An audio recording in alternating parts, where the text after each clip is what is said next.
시편 23편 1절부터 6절입니다. 시편 23편 1절부터 6절을 함께 읽도록 하겠습니다. 여호와는 나의 목자시니 내게 부족함이 없으리로다. 그가 나를 푸른 풀밭에 누이시며 쉴 만한 물가로 인도하시는도다. 내 영혼을 소생시키시고 자기 이름을 위하여 의의 길로 인도하시는도다. 내가 사망의 음침한 골짜기로 다닐지라도 해를 두려워하지 않을 것은 주께서 나와 함께 하심이라. 주의 지팡이와 막대기가 나를 안위하시나이다. 주께서 내 원수의 목전에서 내게 상을 차려주시고 기름을 내 머리에 부으셨으니 내 잔이 넘치나이다. 내 평생의 선하심과 인자하심이 반드시 나를 따르리니 내가 여호와의 집에 영원히 살리로다. 아멘. 오늘 우리가 읽은 시편 23편 1절부터 6절 말씀은 하나님과의 관계에서 우리를 양으로 표현하고 있는 대표적인 말씀 중에 하나입니다. 시편 23편은 목가적인 아름다움으로 휩싸여 있는 시로서 수많은 세대의 눈물을 닦아주고 상처받은 심령을 위로해 주었던 전 세계의 시 가운데 가장 매력적이고 영감 넘치는 시라고 할 수 있습니다. 주기도문 다음으로 가장 많이 알려진 성경 말씀이라고 합니다. 신학적으로 봐도 복잡하지 않고 화려한 수식도 없이 척박한 유대 광야에 대한 매우 단순한 묘사를 통해서 영원한 아름다움을 더해주고 있는 시입니다. 난해하지도 않고 심오하지도 않고 총 6절의 매우 짧은 시지만 이렇게 수많은 사람들에게 영적 위로를 줄 수 있는 것은 자신이 생활하고 있던 삶의 현장, 즉 목자라는 고되고 힘든 삶의 현장에서 발견하고 깨닫고 만난 하나님에 대한 고백이기 때문일 것입니다. 참으로 이 한 편의 시가 하나님의 말씀으로서 지나온 세대와 현 세대를 위로하며 일으켜 세운 사람의 수는 셀 수 없이 많을 것입니다. 또한 앞으로도 더욱 그러할 것입니다. 먼저 1절 말씀을 함께 읽어보겠습니다. 1절 읽어보겠습니다. 여호와는 나의 목자시니 내게 부족함이 없으리로다. 먼저 시편 기자는 여호와 하나님을 나의 목자가 되신다라고 표현하고 있습니다. 사랑하는 성도 여러분, 목자가 뭐 하는 사람입니까? 양과 염소를 돌보는 사람입니다. 들판에서 양과 염소들이 먹을 풀을 찾아 길을 인도하고 목이 마를 때는 물을 먹이기 위해서 물가로 인도하고 양과 염소들이 맹수의 공격으로부터 안전하도록 보호하는 사람이 목자입니다. 시편 기자는 오늘 말씀에서 하나님께서 목자처럼 자신을 인도하시고 보호하신다라고 고백하고 있습니다. 그리고 하나님께서 나의 목자가 되시니까 자신의 삶에 부족함이 없습니다라고 고백하고 있습니다. 여호와는 나의 목자시니 라는 웅장하면서도 매우 단순한 이 고백은 곧 우리 인간과 창조주 하나님 사이에 심오하면서도 실제적인 관계를 연결해 줍니다. 이 고백은 썩어져갈 육신인 흙덩어리에 불과한 인간을 전능하신 하나님의 뜻과 연결시켜 줍니다. 다시 말해서 한낱 유한한 인간이 하나님의 눈동자와 같이 아낌을 받는 대상이 된다라는 그런 뜻입니다. 저와 여기 계신 모든 성도님들 한 분 한 분 말입니다. 사랑하는 여러분, 그렇다면 여호와는 누구십니까? 여호와는 누구십니까? 끝없이 펼쳐지는 이 광대한 우주와 그 속에 있는 아주 작은 지구, 그 안에 아직도 다 파악하지 못한 수백만 종의 생명체들, 또한 이것들이 존재할 수 있는 필수적인 환경 조건들, 또한 이 모든 생명체와 무생명체들이 살아가고 움직일 수 있는 한치의 오차도 없는 질서와 이 모든 것들이 어우러지는 조화들, 인간 안에 숨겨진 심히 기묘한 인체의 신비, 이 모든 것을 우연이 아닌 필연이 되도록 하신 분, 바로 창조주 하나님이 여호와십니다. 그렇기에 이 얼마나 놀라운 고백입니까? 잠시 살다가 한 줌의 흙으로 돌아가는 유한한 인간인 내가 영원하신 하나님의 인도와 보살피심을 받는 사랑의 대상이 된다라는 것입니다. 이것은 이러한 관계를 고백하는 우리들 한 명 한 명에게 큰 존엄성을 부여해 줍니다. 또 우리가 힘들고 지치더라도 살아갈 수 있게 하는 큰 힘이 됩니다. 하나님이 창조주가 아니시거나 우리와 전혀 상관없는 그런 관계라면 우리는 선하게 살아야 할 이유도 없고 살아가야 할 방향도 없게 되고 소망도 없게 될 것입니다. 또한 삶의 존엄성도 없이 그저 종합 화학물 덩어리로서 살다가 없어질 것입니다.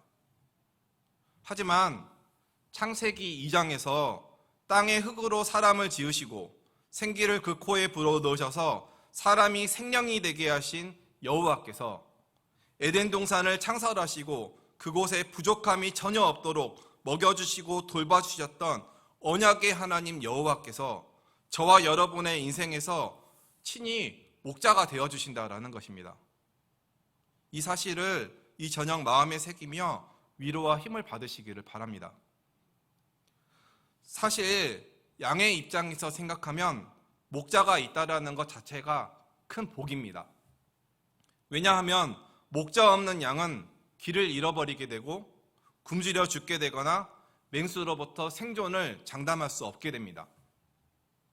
특히 양의 특징을 보면 일반적으로 무리를 지어 다니지만 때로는 호기심이 많아서 대여를 이탈해 목자의 애간장을 태울 때가 종종 있다고 합니다. 제가 기독교 세진회라는 선교단체에서 자원봉사할 때였습니다. 감옥에 있는 사람들과 그 가족들을 복음 안에서 돌보는 교정 선교단체입니다. 해마다 방학 때 꿈나무 캠프라고 해서 재소자 자녀들을 전국에서 초청해서 전액 무상으로 복음과 함께 다양한 문화체험을 제공합니다. 이 캠프 때문에 해마다 아이들과 롯데월드나 에버랜드 둘 중 하나를 갔습니다. 이때 제가 난생 처음으로 어린아이들 그룹을 직접 인솔했습니다. 그래서 그런지 기억이 더욱 선명하고 느낌이 생생합니다. 처음이라서 그런지 어린아이들을 인솔한다는 것이 장난이 아니고 매우 힘들었습니다.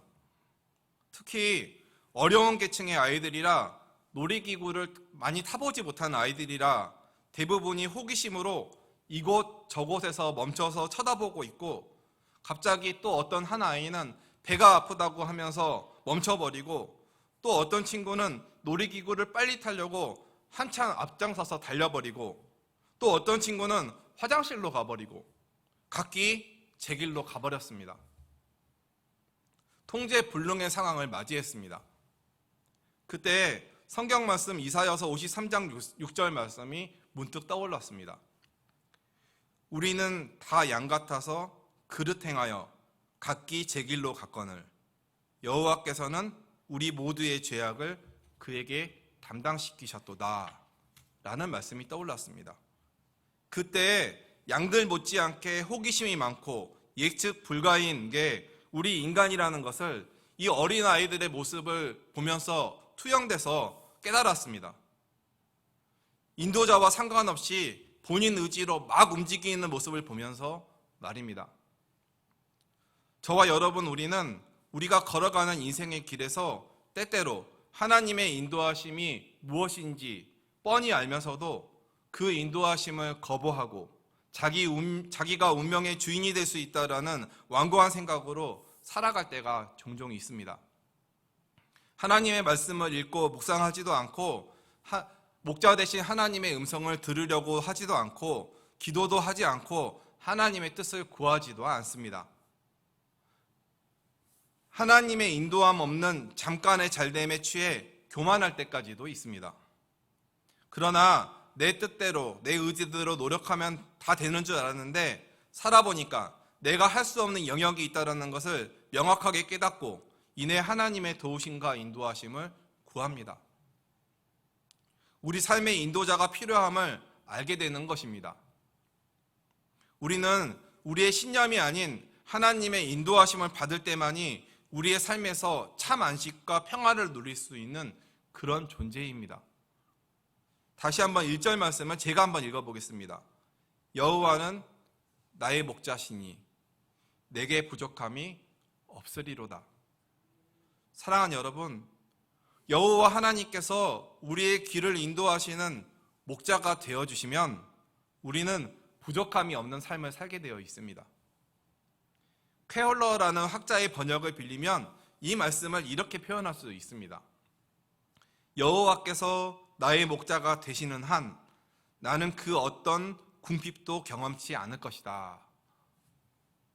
시편 23편을 고백한 시편 기자는 여호와 하나님께서 목자가 되시면 부족함이 없다라는 이 같은 사실을 역사적인 경험으로 알고 있었습니다.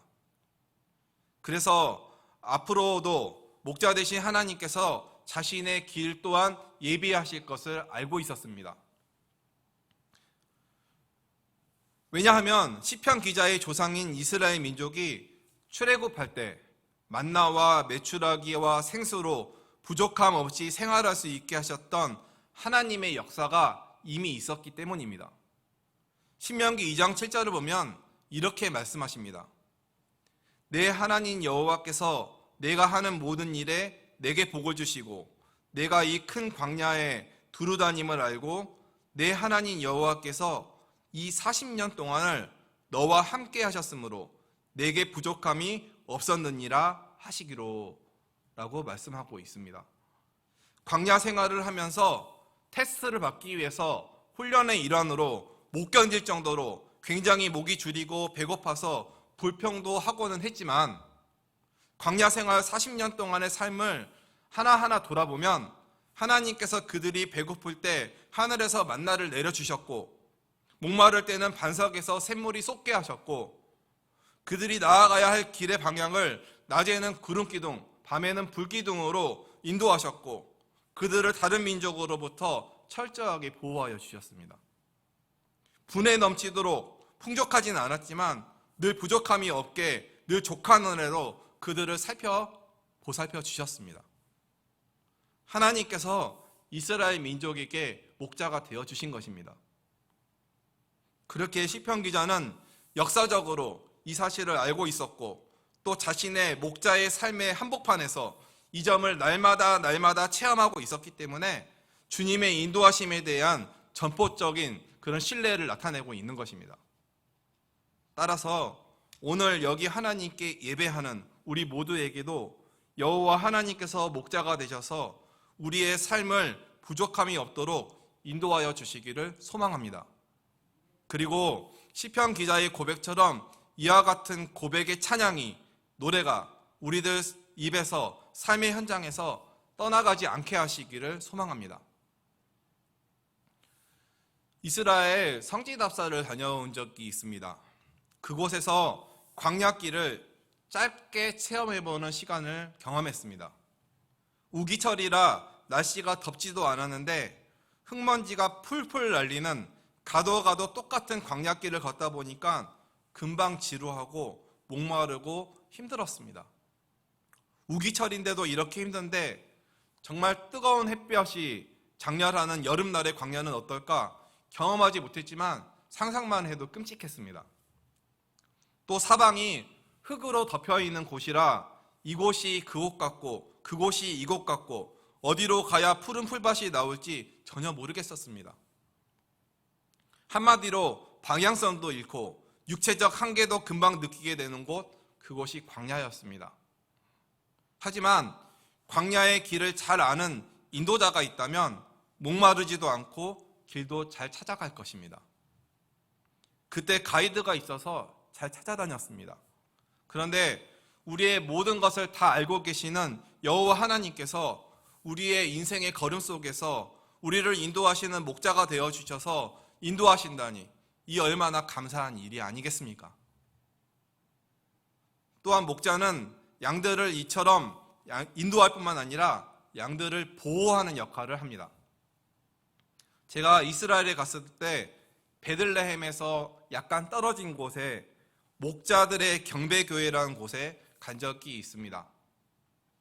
그 교회 앞에는 넓은 들판이 있는데 목자들이 넓은 들판에서 양을 치다가 집에 돌아갈 수 없게 되면 근처 동굴에 양을 가두고 잠을 청합니다. 그런데 그때 주목했던 사실은 동굴의 안쪽이 제일 따뜻하고 안전하기 때문에 목자들은 그곳에서 잠을 자지 않고 자신이 기르는 양과 염소를 모두 동굴 안쪽 깊숙이 가두고 가장 추운 동굴 밖에서 잠을 잔다라는 사실이었습니다. 왜냐하면 자신이 힘들어도 자신의 양과 염소를 맹수들로부터 지키기 위해서입니다. 그래서 가장 좋은 곳은 포기하고 가장 추운 곳에 밖에서 잠을 잔다라는 것입니다. 이것이 바로 목자의 정신입니다.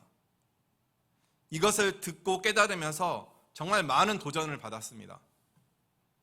목자의 리더십이라는 것은 따사로운 곳에서 편한 것만을 추구하는 것이 아닌 춥고 힘들더라도 섬김과 희생과 헌신이다라는 사실을 깨닫게 되었습니다. 참 목자는 위에 설명할 목자들처럼 양과 염소를 보호하는 것입니다. 감동적인 사실은 우리의 목자 되신 하나님께서도 우리를 이처럼 보호하여 주셨고 구약 성경뿐만 아니라 신약 시대와 오늘날까지 그리고 앞으로도 우리를 보호하여 주신다라는 사실입니다. 요한복음 10장 11절을 제가 한번 읽어보겠습니다. 나는 선한 목자라. 선한 목자는 양들을 위하여 목숨을 버리거니와.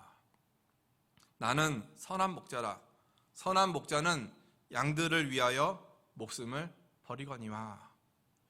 하나님의 본체 되신 예수님께서는 죄악으로 죽어가는 우리를 구원하여 보호하시기 위해서 자신의 목숨을 십자가 위에서 내어주셨습니다. 동굴 밖에서 양들을 지키는 그 목자 이상으로 삶의 끝자락에서 십자가를 지시고 자신의 목숨까지 내어놓으시면서 우리를 영원한 죽음으로부터 보호하여 주셨습니다. 그리고 부활하셔서 그를 믿고 의지하는 자에게 영원한 생명을 허락하여 주셨습니다.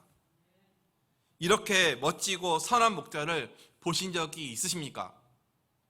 이렇게 저항할 수 없는 은혜를 주신 하나님의 본체이신 예수님을 우리는 목자로 따르고 있다라는 것입니다. 이어서 2절 말씀을 제가 한번 읽어보겠습니다. 그가 나를 푸른 풀밭에 누이시며 쉴만한 물가로 인도하시는도다. 그가 나를 푸른 풀밭에 누이시며 쉴만한 물가로 인도하시는도다. 목자는 풀이 떨어지면 양을 푸른 초장으로 누이며 쉴만한 물가로 인도합니다. 푸른 초장에서 푸른은 히브리어로 데세라고 하는데 여리고 연한 풀, 새로 돋는 풀을 의미한다라고 합니다. 비온 후에 돋아난 풀로서 짐승들이 가장 먹기 좋은 그런 풀입니다. 나의 목자이신 하나님은 이처럼 한 곳의 목장에 우리를 가둬두시는 것이 아니라 때마다 가장 좋은 풀이 있는 그 풀밭으로 우리의 인생을 인도하여 주시는 하나님이십니다. 또한 구정물이나 다른 양이 밟고 간 흙탕물이 아니라 마시기 좋은 얕은 물가로, 쉴만한 물가로 인도하여 주시는 분이십니다. 그러니 하나님께서 우리의 목자가 되어주신다는 것이 얼마나 감사한 일입니까? 생각해 보시기 바랍니다. 상상해 보십시오. 제 아무리 푸른 초장인들 그곳에 목자가 없다면 그것이 무슨 의미가 있겠습니까? 아무런 의미가 없습니다. 여호와 하나님께서 동굴 밖에서 자신의 양을 지키는 목자처럼 푸른 초장이라는 그 바운더리 안에서 우리를 보호하고 계실 때 그곳이 진정한 푸른 초장이 되는 것입니다. 또한 쉴만한 물가라 하더라도 광야에서 쉴만한 물가를 찾는 맹수들로부터 목자가 지키고 서 있을 때 그곳이 진정한 쉴만한 물가가 되는 것입니다. 푸른 초장과 쉴만한 물가에 있다라는 사실은 하나님께서, 여호와 하나님께서 지금 현재 우리를 보호하고 인도하고 계신다라는 의미를 내포하고 있는 것입니다. 3절 말씀을 제가 읽어보겠습니다. 내 영혼을 소생시키시고 자기 이름을 위하여 의의 길로 인도하시는도다. 내 영혼을 소생시키시고 자기 이름을 위하여 의의 길로 인도하시는도다. 저는 개인적으로 공동 번역본에 있는 성경의 그 번역이 마음에 더 와닿습니다. 공동 번역은 이렇게 번역하고 있습니다. 지쳤던 이 몸에 생기가 넘친다. 그 이름 목자이시니 인도하시는 길 언제나 고든 길이요. 지쳤던 이 몸에 생기가 넘친다. 그 이름 목자시니 인도하시는 길 언제나 고든 길이다 라고 해석합니다. 목자 생활을 한 필립 켈러란 분이 쓴 양과 목자라는 책이 있는데 한번 읽어보시기 바랍니다. 이 책을 보면 양들을 돌볼 때 양들은 종종 뒤집힌다고 합니다. 이때 뒤집힌 양은 우리가 상상하다시피 애처롭습니다. 등이 땅에 닿아 있고 네 발이 허공으로 들린 뒤집힌 양은 일어나기 위해서 미친 듯이 버둥거리지만 어쩔 수가 없습니다. 때로 도움을 바라고 잠시 소리를 내어 울긴 하지만 보통 두려움과 좌절감에 빠져서 심하게 발버둥 치며 누워있게 된다라고 합니다. 목자가 빠른 시간 안에 현장에 도착하지 못할 경우 그 양은 죽게 되어 있습니다. 그렇게 목자는 양들의 수를 자주 세어서 모자르면 뒤집힌 양을 찾아서 일으켜 주어야 합니다.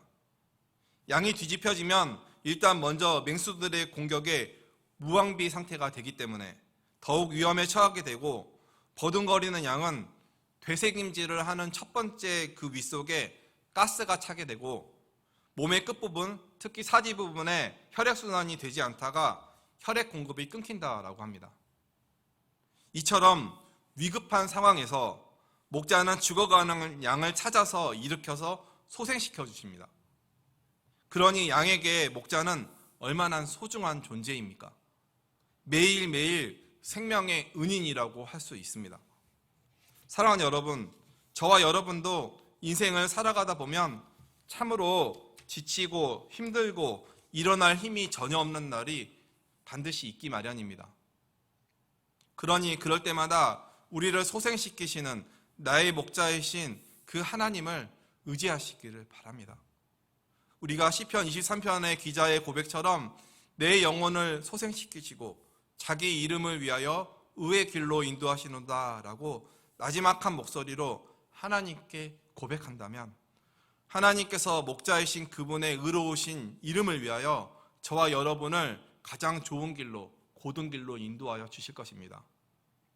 고대 근동시대의 목자의 이름은 중요했습니다. 명예를 중시한 사회였기 때문입니다. 요즘 사회를 보십시오. 자신의 이름을 걸고 프랜차이저를 낸 창업주가 몹쓸 짓을 하게 되면 애꿎은 가맹점주들만 그 이름 때문에 막대한 피해를 입지 않습니까?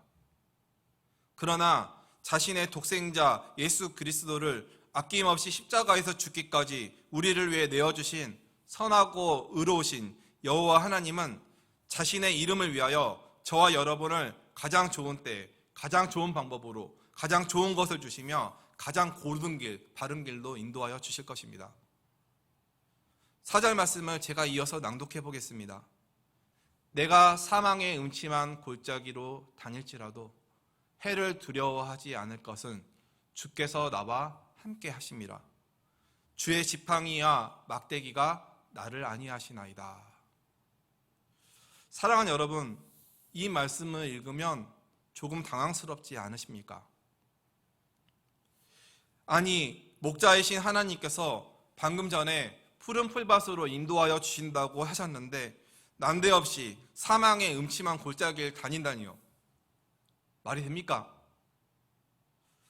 이스라엘의 유대 광야는 험준한 산지와 골짜기들이 가득한 지형입니다.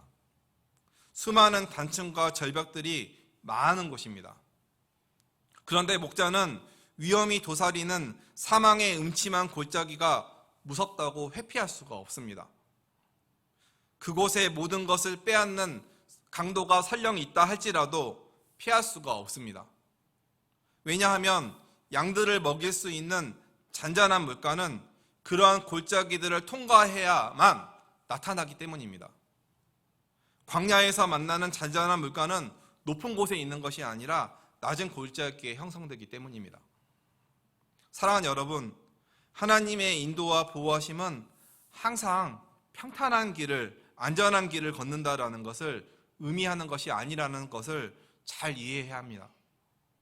푸른 풀밭으로 가기 위해서는 사망의 음침한 골짜기같이 위험이 방치된 어려운 환경도 지나가야 합니다.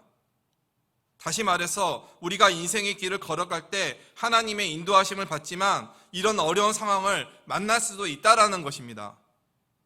갑자기 몸에 이상이 생겨서 아플 수도 있고, 내 주변 상사로부터 큰 시달림을 당할 수도 있고, 내가 다니는 직장과 회사가 문을 닫을 만큼 어려워지기도 하고, 때로는 심각하게 경제적인 궁핍에 처할 때도 있고, 사망의 음침한 골짜기에서 모든 것을 빼앗는 강도처럼 나에게 가장 소중한 것을 빼앗아가듯 인생의 다양한 문제들을 만날 수도 있습니다. 하지만 오늘 시편 기자의 내가 해를 두려워하지 않을 것은 주께서 나와 함께 하심이라. 내가 해를 두려워하지 않을 것은 주께서 나와 함께 하심이라 라는 고백처럼 목자이신 여호와께서 계시기 때문에 우리는 그러한 길도 통과하며 걸어갈 수 있는 것입니다. 따라서 예수 그리스도 안에서 믿음의 길을 걷고 있다고 걸어가다가 어렵고 힘든 상황을 만나더라도 그것은 이상한 일이 아닙니다. 그것은 주님께서 나와 동행하고 계시고 있기 때문에 푸른 풀밭으로 가고 있는 하나의 과정일 뿐입니다. 때로는 사망의 음침한 골짜기를 걸어갈지라도 목자 되신 하나님을 의지함으로 당당하게 용기를 가지고 헤쳐나가시기를 바랍니다. 또한 우리가 사망의 음침한 골짜기를 걸어갈 때 우리가 안심할 수 있는 이유는 목자이신 하나님께서 지팡이와 막대기로 안위하시기 때문입니다. 목자에게 지팡이와 막대기는 필수품입니다. 목자는 양을 인도할 때, 양을 안전한 곳으로 옮길 때 지팡이를 사용하고, 양들을 물가로 인도한 후에 물의 깊이를 잴 때도 지팡이를 사용합니다. 광야의 척박한 환경에서 지팡이는 양들을 인도하는 필수품이라고 할 수 있습니다. 막대기는 목자들이 허리에 차고 다니면서 갑자기 나타난 사자나 곰과 같은 맹수를 물리칠 때 사용하고, 목자가 인도하려는 방향으로 던져서 양들에게 방향을 제시할 때 사용했다라고 합니다. 즉, 나의 목자이신 여호와 하나님께서 여기 있는 저와 여러분, 우리 각자에게 일평생 동안 이런 지팡이와 막대기로 보호하여 주시고 바른 길로 인도해 주신다라는 것입니다. 보통의 지팡이가 아닙니다. 주의 지팡이입니다. 능력의 지팡이입니다.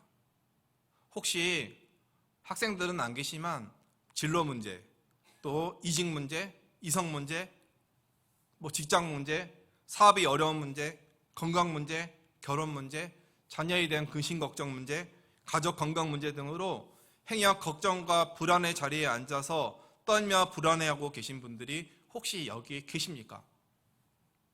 그렇다면 걱정하지 마시고 두려워하지 마십시오.